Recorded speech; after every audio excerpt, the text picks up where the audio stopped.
Hey guys, welcome back to another amazing video, and this tutorial is all about how you can enable the dark mode over on your Snapchat. So make sure to watch this video till the end in order to get it properly.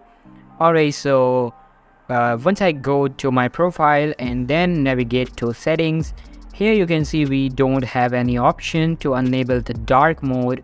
Snapchat basically don't allow the users to access the dark mode, or even the app itself don't have any feature of dark mode. So it basically depends on your phone's dark mode.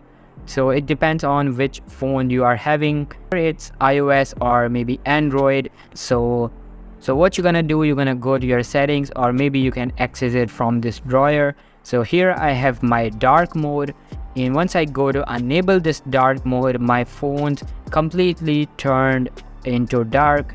You can see now I have dark mode in my phone, but in the Snapchat it remains same. So it basically depends on your device, which device you are having. On some devices, when you enable the dark mode, Snapchat will automatically get into dark mode. So this is how you can get the dark mode on Snapchat, but the app itself don't have any feature of dark mode, so you cannot enable it. So all for today's video guys, make sure to give this a huge thumbs up, subscribe to our channel. Thank you so much for watching.